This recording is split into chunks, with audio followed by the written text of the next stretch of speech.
In 1880, a cowboy is carrying an item worth more than his horse, his saddle, and his rifle combined. He is carrying a pocket watch. These devices often cost 2 or 3 months of wages, and he has nowhere safe to store it except a tight, stitched slot right above his hip. That small pocket on your jeans was originally built as a reinforced, copper-riveted vault for high-value 19th century tech.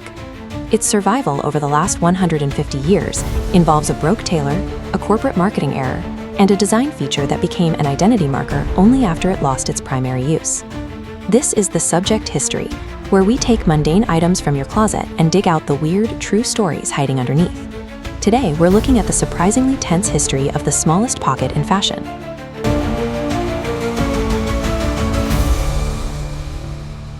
This specific slot remains a meticulously preserved 19th century artifact, held in place by tradition long after the tech it protected became obsolete. In Reno, Nevada, during the early 1870s, tailor Jacob Davis was losing customers because the pockets of their work pants ripped apart under the heavy strain of mining labor.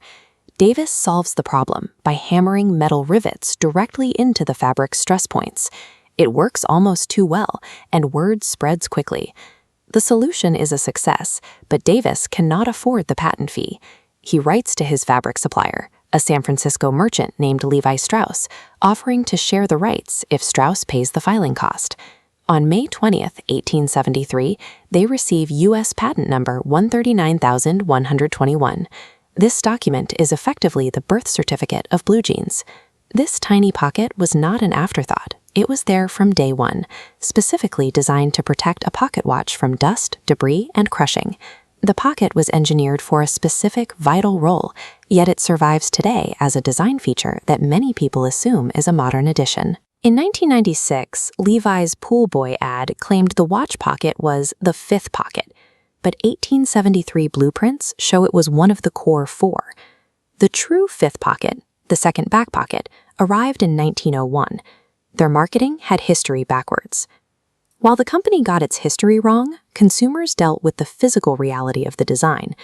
Those exposed copper rivets were becoming a liability. Cowboys found that the raw metal hardware on their jeans would deeply scratch and gouge expensive leather saddles.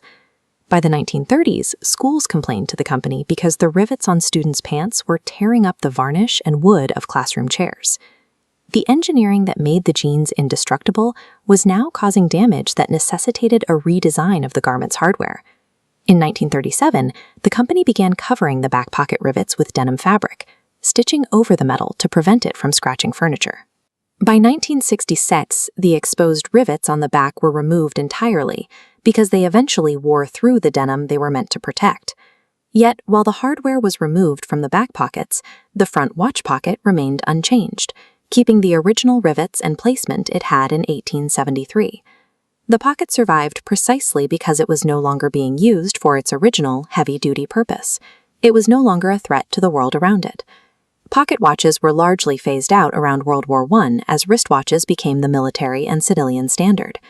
By the time the pocket watch was replaced, the denim watch pocket had spent 40 years as a standard feature.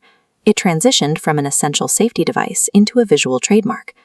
Today, you might use it for a guitar pick or a coin, but you are effectively interacting with a vestigial safe designed for a device most people no longer carry. The pocket survives today because a pair of blue jeans without it simply looks unfinished. It is a reminder that in industrial design, an object's original function can disappear entirely, while the design itself becomes a permanent part of our cultural identity.